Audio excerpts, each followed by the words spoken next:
ఓం మహాగణపతే నమః. 2026వ సంవత్సరము అంటే 2026 జనవరి నుంచి డిసెంబర్ వరకు నూతన ఆంగ్ల సంవత్సరంలో ద్వాదశ రాశుల వారికి ఎలాంటి ఫలితాలు కలుగుతున్నాయో చూద్దాము.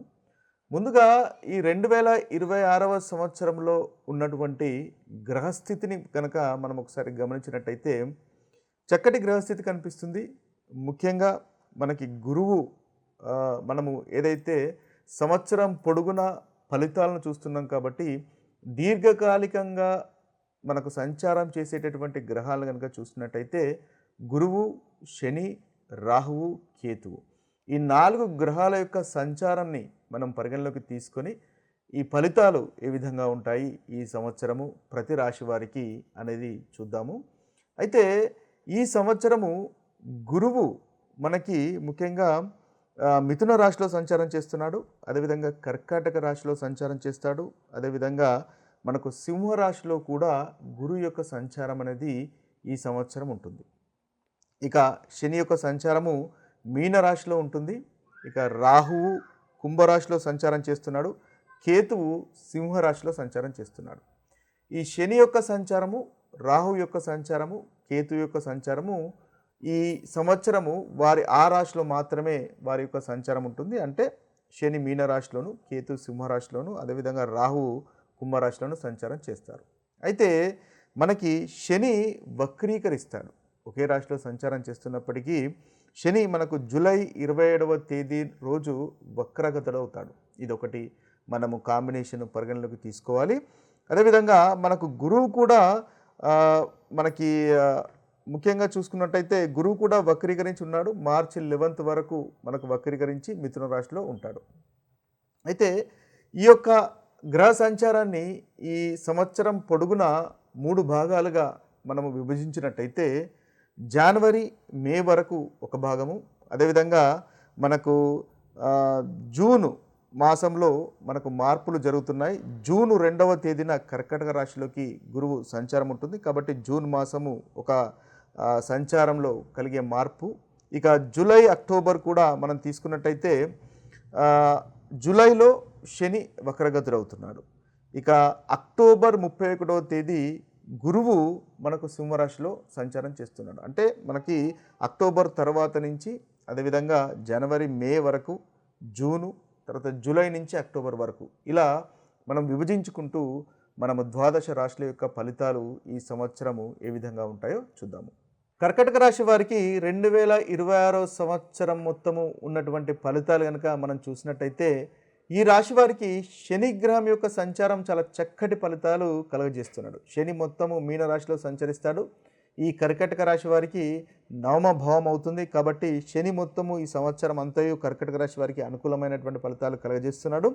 అయితే శనే కాకుండా వీరికి గురువు ఎప్పుడైతే అక్టోబర్ 31 తర్వాత గురువు సింహరాశిలోకి సంచారం చేస్తాడు. అంటే సింహరాశిలో గురువు యొక్క సంచారం 2వ స్థానంలో ఉంటుంది. కాబట్టి గురువు కూడా వీరికి చాలా చక్కటి ఫలితాలు కలుగజేస్తాడు. శని సంవత్సరాంతము అనుకూలమైనటువంటి ఫలితాలు, గురువు అక్టోబర్ 31 తర్వాత కూడా 31 తర్వాత అనుకూలమైనటువంటి ఫలితాలు కలుగజేస్తున్నాడు. అయితే శని వల్ల కలుగుతున్నటువంటి అనుకూలత ఈ 2026 సంవత్సరంలో ఈ రాశి వారికి చూసినట్టయితే ఇప్పటి వరకు పడ్డటువంటి బాధలు అనేవి తొలగిపోతాయి. కొత్త పనులు మొదలుపెట్టేటటువంటి అవకాశాలు ఈ 2026 సంవత్సరంలో కనిపిస్తున్నాయి. అప్పులు ఉంటే అప్పులు తీర్చివేస్తారు. కాబట్టి ధనలాభం ఉంటుంది. కాబట్టి అప్పులు తీర్చివేయగలుగుతారు. వృత్తిలో సానుకూలత అనేది పెరుగుతుంది. మీరు పనిచేసే చోట మీకు అనుకూలమైనటువంటి ఫలితాలు కలుగుతాయి. అదేవిధంగా వ్యాపారంలో కనుక నష్టాలు వస్తున్నట్టయితే మనకి కర్కాటక రాశి వారికి ఆ నష్టాలు అనేవి తగ్గుతాయి. తగ్గి లాభాలు పెరిగేటటువంటి అవకాశాలు కనిపిస్తున్నాయి. విద్యార్థులకు కూడా కాంపిటీషన్కి సంబంధించినటువంటి విషయాల్లో పురోగవృద్ధి సాధిస్తారు, విజయం సాధిస్తారు. రిపీటెడ్ కాలేజ్లో కూడా మంచి సీట్స్ సంపాదించేటటువంటి అవకాశాలు మనకి కర్కాటక రాశి వారికి కనిపిస్తున్నాయి. ముఖ్యంగా చూసినట్టయితే మీ బాసులు అంటే మీరు పనిచేసే చోట మీ యొక్క అధికారులు మారేటటువంటి అవకాశాలు కూడా మనకి కర్కాటక రాశి వారికి ఈ సంవత్సరము గోచరిస్తుంది. ఇక అక్టోబర్ 31 తర్వాత గురుగ్రహం యొక్క సంచారం కూడా మీకు అనుకూలంగా ఉంది. కాబట్టి అక్టోబర్ 31 తర్వాత వృత్తిలో అభివృద్ధి అనేది ఉంటుంది. ఎప్పుడైతే 2వ స్థానంలోకి గురువు సంచారం చేస్తాడో అప్పుడు మీ యొక్క పై అధికారులు మీకు చాలా అనుకూలంగా ఉంటారు. ముఖ్యమైనటువంటి విషయాల్లో మీ యొక్క అభిప్రాయాలను పరిగణలోకి తీసుకుంటారు. ఫైనాన్స్‌కు సంబంధించినటువంటి విషయాల్లో చాలా చక్కగా ఉంటుంది. రావాల్సినటువంటి బకాయిలు ఏదైనా ఉన్నట్టయితే ఆ బకాయిలు మీకు వచ్చేటటువంటి అవకాశాలు కనిపిస్తున్నాయి. రియల్ ఎస్టేట్ రంగంలో ఉన్న వారికి కూడా చాలా చక్కగా ఉంటుంది. గురువు 2వ స్థానంలో ఉన్నప్పుడు ధనరాబడి అనేది పెరుగుతుంది కాబట్టి చాలా చక్కటి ఫలితాలు కలుగుతాయి. కోర్టు కేసులు, లీగల్ ఇష్యూస్ ఉన్నా కూడా అక్టోబర్ 31 తర్వాత గురుగ్రహ సంచారం వల్ల అవి మీకు అనుకూలంగా మారుతాయి. సంతానం కోరుకునే వారికి సంతానం అనేది కలుగుతుంది. అదేవిధంగా మీ మాట తీరుతో ఇతరులు జయిస్తారు, మృదువుగా మాట్లాడతారు, తద్వారా మీకు చాలా చక్కటి ఫలితాలు కలుగుతున్నాయి. దంపతులపైన గౌరవ మర్యాదలు పెరుగుతాయి. ఉద్యోగం లేని వారికి నూతన ఉద్యోగ అవకాశాలు కూడా మనకి ఈ ఈ యొక్క అక్టోబర్ 31 తర్వాత ఉండేటటువంటి అవకాశాలు కనిపిస్తున్నాయి. శుభకార్యాలకు కాస్త అప్పులు చేసేటటువంటి అవకాశాలు కూడా మనకు 2వ భాగంలో అంటే సంవత్సరం 2వ భాగంలో కనిపిస్తుంది. ఓవరాల్గా చూసినట్టయితే వీరికి శనిగ్రహం వల్ల చాలా చక్కటి ఫలితాలు సంవత్సరాంతము, అక్టోబర్ 31 తర్వాత గురుగ్రహం వల్ల కూడా మంచి ఫలితాలు వీరికి కలుగుతున్నాయి. అయితే జాగ్రత్తలు తీసుకోవాల్సినటువంటి విషయాలు కనుక చూసినట్టయితే జనవరి నుంచి మే మధ్యకాలంలో గురువు మీకు 12వ స్థానంలో సంచారం చేస్తాడు కాబట్టి ఖర్చులు అనేవి పెరిగే అవకాశాలు కనిపిస్తున్నాయి. కాబట్టి ఖర్చులను తగ్గించుకునే ప్రయత్నం చేయండి. నెగటివ్ థింకింగ్స్ అంటే మీరు నెగటివ్గా ఆలోచించేటటువంటి ఆలోచనలు దూరం పెట్టుకోండి, తద్వారా మంచి ఫలితాలు మీకు కలుగుతాయి. అదేవిధంగా రాహువు 8వ ఇంట్లో సంచారం చేస్తున్నాడు, కేతువు 2వ ఇంట్లో సంచారం చేస్తున్నాడు కాబట్టి ఆరోగ్యానికి సంబంధించినటువంటి విషయాల్లో కర్కాటక రాశి వారు కాస్త జాగ్రత్త పడినట్టయితే మీకు చాలా చక్కటి ఫలితాలు కలుగుతాయి. ఓవరాల్గా చూసినట్టయితే వీరికి ఈ యొక్క శనిగ్రహం వల్ల గురుగ్రహం వల్ల దాదాపుగా ఈ సంవత్సరము అధికంగా అనుకూలమైనటువంటి ఫలితాలే కలుగుతాయి.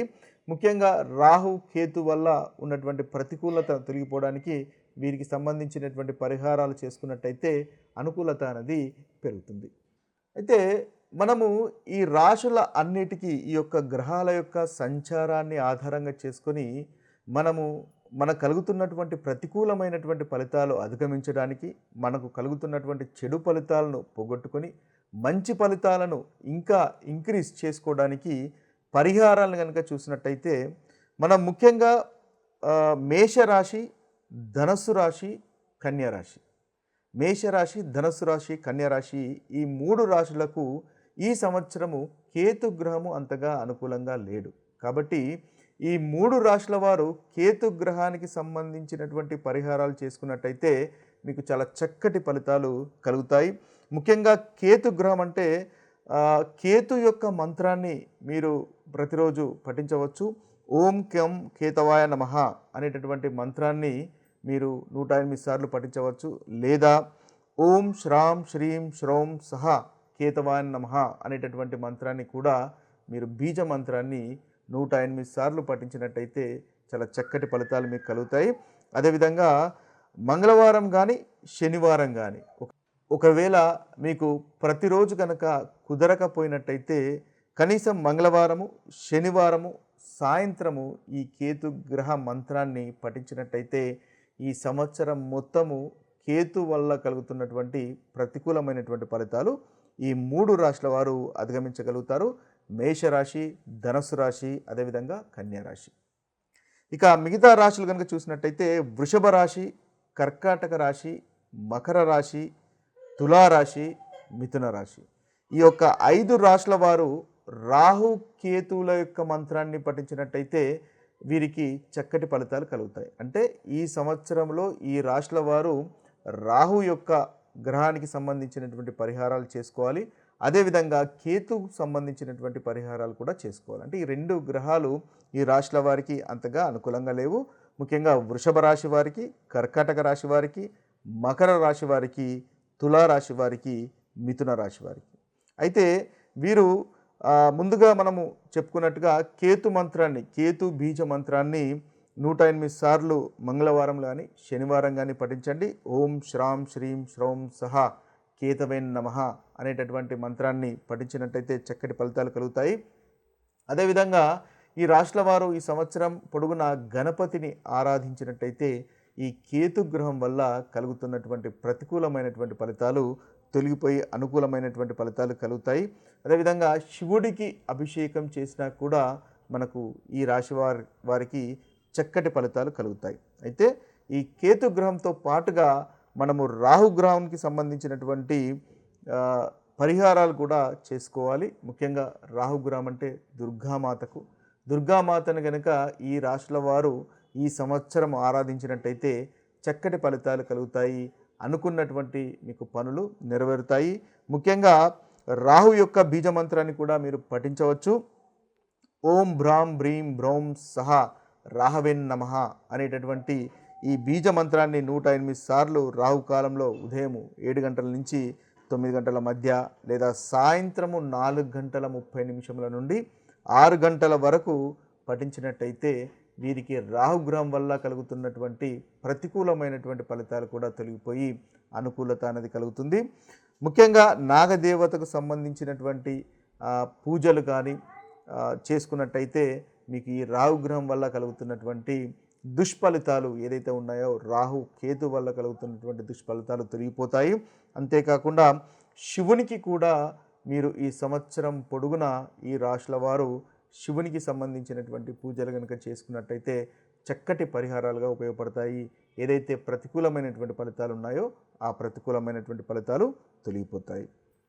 ఇక మనం చూసినట్టయితే సింహరాశి, వృశ్చిక రాశి, కుంభరాశి, మీనరాశి ఈ మిగిలిన 4 రాశులు సింహరాశి, వృశ్చిక రాశి, అదేవిధంగా కుంభరాశి, మీనరాశి ఈ 4 రాశుల వారు మాత్రము రాహువు, కేతువు, శని ఈ 3 గ్రహాల యొక్క పరిహారాలు చేసుకోవాల్సినటువంటి అవసరం ఉంటుంది.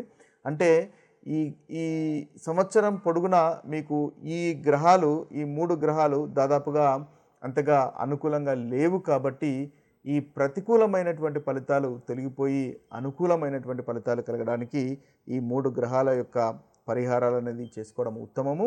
మనం ముందుగా చెప్పుకున్నట్టుగా ఈ రాహు పరిహారాలు, అదేవిధంగా రాహు బీజ మంత్రాలు, అదేవిధంగా కేతు బీజ మంత్రాలను పఠించండి. వాటితో పాటుగా శనికి సంబంధించినటువంటి పరిహారాలు కూడా చేసుకోవడము ఈ రాశుల వారికి అనుకూలంగా ఉంటుంది. ముఖ్యంగా శనీశ్వరుణ్ణి ఆరాధించండి ప్రతి శనివారము. తద్వారా చక్కటి ఫలితాలు ఈ 4 రాశుల వారికి కలుగుతాయి. ముఖ్యంగా ఓం శనిశ్చరాయ నమః, ఓం శం శనిశ్చరాయ నమః అనేటటువంటి మంత్రాన్ని మీకు వీలైన సార్లు మీరు జపించుకున్నట్టయితే ఈ 4 రాశుల వారికి పరిహారంగా ఉంటుంది. అదేవిధంగా నవగ్రహ శాంతి హోమాలు కూడా చేసుకోవడం వల్ల చక్కటి ఫలితాలు ఈ రాశుల వారికి కలుగుతాయి. శనిదేవునికి నల్లని